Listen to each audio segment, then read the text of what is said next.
Okay, Henry I has now died, and Stephen has become king as nephew. Even though Matilda is Henry's legal heir, Stephen manages to get enough support to get himself crowned. He's spent a lot of time in Henry's court as a youth and as a young man, and he has enough support with the nobles to be crowned. However, Matilda, being Matilda, and her husband Geoffrey of Anjou do get some help from David I of Scotland.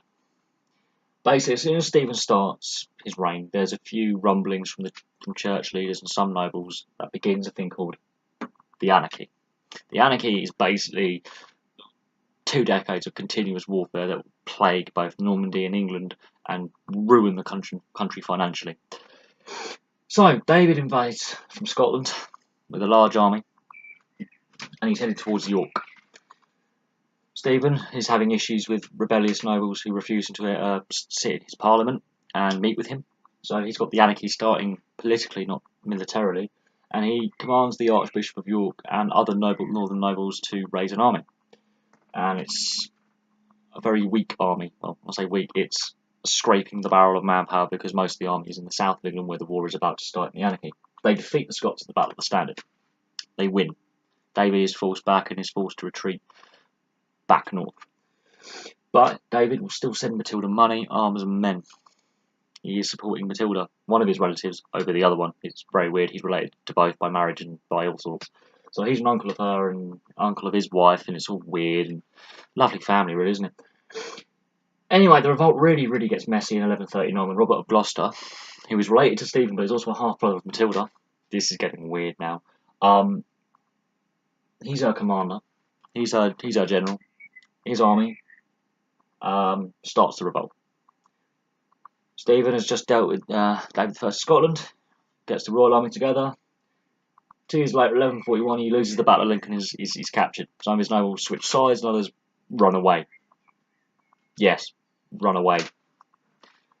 He's now in prison. Normandy is now controlled by Matilda and Geoffrey of Anjou, because, Geoffrey is on the continent from Anjou with his Angevins. They take Normandy. However, tables are turned very quickly when Stephen is freed by William of Ypres, who's a man from Flanders. Yeah, he's English. He's from Belgium. What is now modern-day Belgium, which was Count Flanders. William of Ypres captures Robert of Gloucester after routing Matilda's army at Winchester. So Winchester is very important in early medieval history in England because that's where the royal treasury is kept, and it's an unofficial capital. It is.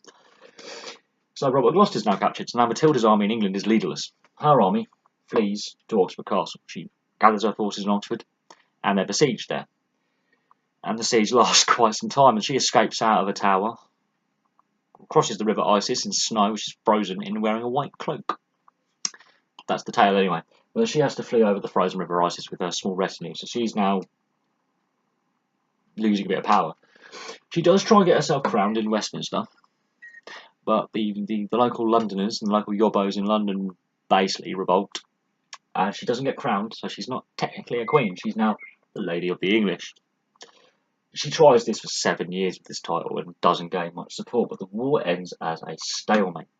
There's 3 regions of England that are under 3 separate bits of control. Stephen controls the southeast and the Midlands, so he controls London, Oxford.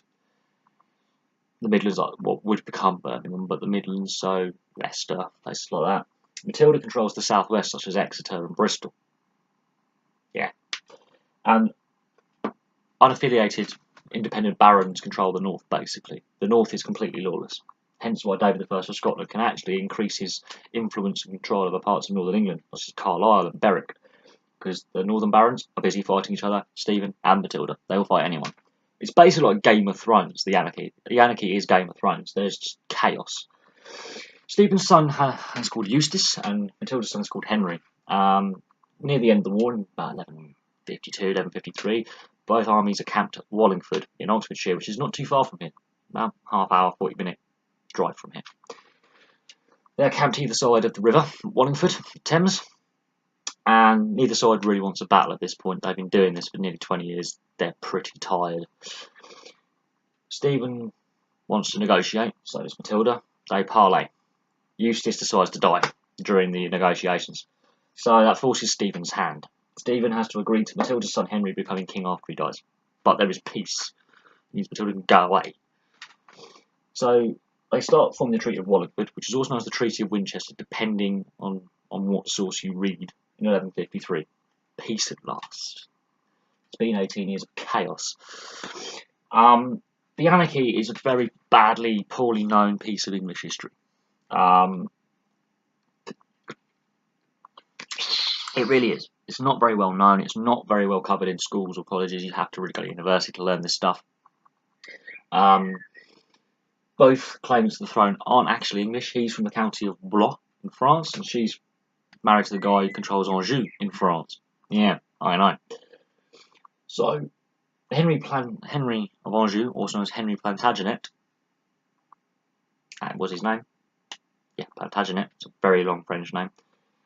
He's now heir to the throne. So the House of Blois only has one king. He's technically a Norman king by birth because of his mother, but his father is a French nobleman.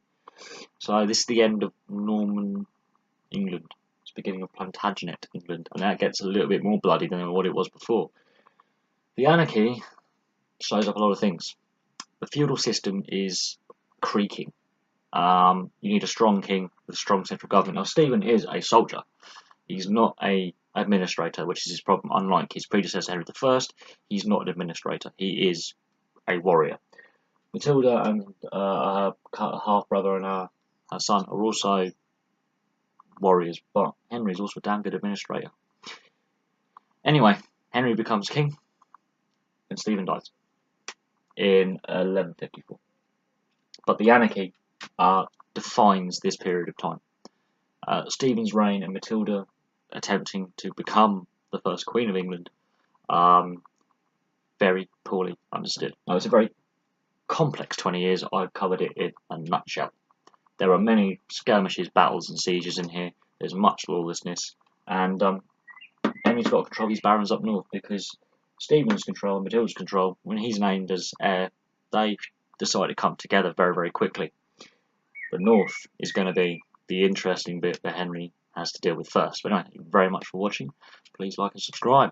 Place your thoughts below, and I'll have some more videos for you soon. I will be covering the football later on my other channel, the main channel, the Sports Buffing. But for now, I thought I'd just look at the Anarchy, because I like this period of history. It's just a bloody mess. I love it. But not many people get taught this, and most kids at school, they'll know that Stephen's king for a bit, and then they go to Henry II because of Thomas Becket, so they miss this bit out, which is really, really, really unfortunate, because this is a really interesting piece of history, and this is where it should be taught more. But anyway, thank you very much for watching, and I'll have some more videos for you soon.